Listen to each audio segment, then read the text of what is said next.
Hi friends, నేను మీ గురుమూర్తిని. ఇవాళ EV vehicle battery గురించి నేను మీకు చెప్పడానికి వచ్చిన. మనకు వెహికల్ సపోజ్ ఒక వెహికల్ తీసుకోండి, క్రేటా వెహికల్ తీసుకోండి. హ్యుండై కంపెనీ మనకు ఎంత అంటే బ్యాటరీ రేంజ్ వచ్చేసి బేస్ మోడల్, టాప్ మోడల్ అట్లా వెహికల్స్లో ఇట్లా రేంజెస్ ఉంటాయి. సో ఇప్పుడు అది బేస్ చేసుకోకండి. ఒక వెహికల్కి ఒక కంపెనీ 450 కిలోమీటర్స్ రేంజ్ ఇచ్చింది. ఆ రేంజ్ మనకు కంపెనీ నుంచి వచ్చినాక 1 మంత్ తర్వాత మనకు మెల్లమెల్ల తగ్గుతుంది. ఆ రేంజ్ ఎందుకు తగ్గుతుంది, నా బ్యాటరీలో ఏమైనా ప్రాబ్లం ఉందా అని చెప్పేసి చాలామంది టెన్షన్ పడుతుంటారు. సో బ్యాటరీలో ప్రాబ్లం కాదు ఫ్రెండ్స్, అది మన చేతులారా మనం చేసుకుంది. ఇట్లా అంటే స్లో ఛార్జర్ ఉంటుంది, ఫాస్ట్ ఛార్జర్ ఉంటుంది. మనం రాగానే వెహికల్కి ఎమర్జెన్సీ వర్క్ ఉందని చెప్పేసి ఫాస్ట్ ఛార్జర్ పెట్టాము. ఫాస్ట్ ఛార్జర్ పెట్టడం వల్ల ఇట్లా మనకు రేంజ్ అనేది ఎక్కువ తక్కువ జరగడం అనేది జరుగుతుంది. అది ఎట్లా అంటే మీకు ఒకసారి నేను బోర్డు మీద డ్రా చేసిన ఫ్రెండ్స్ మీకు ఎక్స్ప్లెయిన్ చేస్తాను. రండి ఫ్రెండ్స్. మనకు వెహికల్ బ్యాటరీ గురించి చెప్తున్నా ఫ్రెండ్స్. బ్యాటరీ కంపెనీ ప్రొవైడ్ చేసేది కెపాసిటీ వచ్చేసి 450 రేంజ్ ఫ్రెండ్స్. 450 రేంజ్లో మనకు కంపెనీ ఫస్ట్ ఈ విధంగా 0 నుంచి చార్జ్ చేస్తే 450 కిలోమీటర్స్ వరకు రేంజ్ చూపిస్తుంది. సో మనం బయటికి ట్రిప్ వెళ్ళిన తర్వాత మన 100 కిలోమీటర్స్ ఇంకా రేంజ్ ఉంది. మనం ఇంకా ఎమర్జెన్సీ వర్క్ మీద బయటకు వెళ్దాం అనుకున్నప్పుడు ఏమైందంటే మనం ఫాస్ట్ ఛార్జింగ్ పెట్టినప్పుడు 450 రేంజ్ అనేది చూపించకుండా మనకు 400 చూపిస్తుంది. 400 చూపించడం వల్ల ఇట్లా మనం కొంచెం ఏం లేదు 50 కానీ కొంతమంది ఆలోచిస్తారు సర్వీస్ టైం ఉందిగా ఇంకా ముందుకు వెళ్ళి చూపిద్దామని. నెక్స్ట్ టైం అట్లనే 50 కిలోమీటర్స్ రేంజ్ ఉండగా మళ్ళీ పెట్టిన 350 చూపిస్తుంది. నెక్స్ట్ టైం 50 ఉండగా 300 చూపిస్తుంది. అరే ఏంది ఇలా ఉందని చెప్పేసి టెన్షన్ పడతారు. దీనికి ఒక చిన్న ప్రొసీజర్ ఉంటుంది ఫ్రెండ్స్. ఆ ప్రొసీజర్ మీరు మీ చేతులతోనే చేయొచ్చు. కస్టమర్స్ కానీ టెక్నీషియన్స్ కానీ ఎక్కడైనా సరే కానీ అదొక చేయొచ్చు ఫ్రెండ్స్. దీనికి ఒక ప్రాసెస్ ఉంటుంది. ఆ ప్రాసెస్ ఫాలో అయితే ఏం ప్రాబ్లం ఉండదు. మళ్ళీ నీకు కంపెనీ ఎంత రేంజ్ ప్రొవైడ్ చేసిందో అన్ని కిలోమీటర్ల రేంజ్ మీరు మళ్ళీ తిరిగి తెచ్చుకోవచ్చు. ఇంకోటి ఇంత ఇచ్చింది కదా మనకు అంత ఎగ్జాక్ట్లీ పోవాలని రూల్ లేదు. మీరు ఇంకోటి మీ డ్రైవింగ్ డిపెండ్ అయి ఉంటుంది ఫ్రెండ్స్.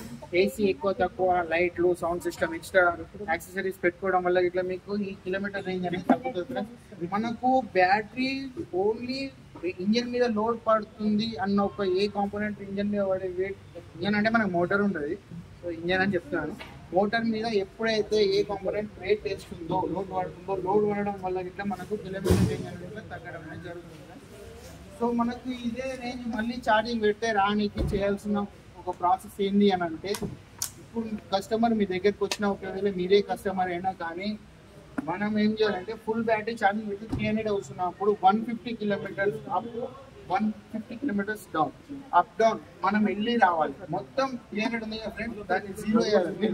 ఒక 2-3 కిలోమీటర్స్ వచ్చేంత వరకు రన్ చేసి వెహికల్ మళ్ళీ ఫుల్ ఛార్జింగ్ పెట్టాలి. మళ్ళీ ఫుల్ ఛార్జింగ్ పెడితే మనకు ఒక 50 లేదా 100 ఇంక్రీజ్ అవుతుంది. మళ్ళీ సేమ్ 350 రాసిన ఫ్రెండ్స్ నేను మనకు 175 అప్ డౌన్ మళ్ళీ 0 వచ్చాక 1 or 2 కిలోమీటర్స్ మిగలాలి. మళ్ళీ ఫుల్ ఛార్జింగ్, స్లో ఛార్జింగ్ పెట్టాలి. Fast charging పెట్టవద్దు.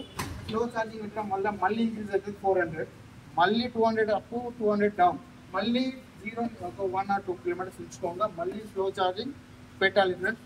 ఆ పెట్టడం వల్ల లాస్ట్ స్టేజ్లో మనకు ఎన్నిసార్లనే పెట్టవచ్చు, కానీ మనకు అనుకున్న రేంజ్ వచ్చే వరకు మనం ట్రై అనేది చేయాలి.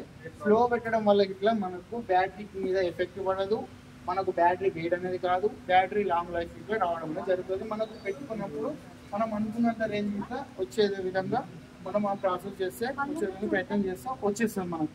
మనకు కంపెనీ ఇచ్చిన రేంజ్ ఎగ్జాక్ట్లీ రన్ అవుతుంది ఇట్లా ఎవ్వరు చెప్పలేరు. డ్రైవింగ్ మీద డిపెండ్ అవుతుంది. Sports mode, eco mode, city mode అవి ఇట్లా వాడుతున్నాం కాబట్టి ఎక్కువ స్పీడ్ అవ్వడం, తక్కువ స్పీడ్ అవ్వడం, పవర్, టార్క్ అవి అన్నీ యూజ్ చేస్తుంటే మనకి ఏమైందంటే రేంజ్ అనేది ఎక్కువ తక్కువ అనేది జరుగుతుంది. దాని ద్వారా ఇట్లా మనకు అదే ఒక ఎఫెక్ట్ పడుతుంది. మీరు ఇంత ప్రయత్నం చేసాం కానీ మళ్ళీ నాకు 450 వస్తలేని ఇట్లా కొంతమంది డౌట్ వస్తుంది. మనం డ్రైవింగ్ ఇట్లా ర్యాష్ డ్రైవింగ్ చేస్తే, ర్యాష్ డ్రైవింగ్ చేసినా కానీ మనకు ప్రాబ్లం అనేది వస్తుంది. అంతే తప్ప మనకు కంపెనీ ఎంత ఇచ్చింది అంత ఎగ్జాక్ట్లీ రన్ అవుతుంది. కానీ కంపెనీ చెప్పిన విధంగా రన్ చేస్తేనే అట్లా మనకు స్పోర్ట్స్ ఈ మోడ్ ఆ మోడ్ అని వేసుకోకపోతే మనకు డ్యామేజ్ ఖచ్చితంగా అవుతుంది. ఈ డ్యామేజ్ అంటే వెహికల్ కదా, రేంజ్ మీద, కిలోమీటర్ రేంజ్ మీద.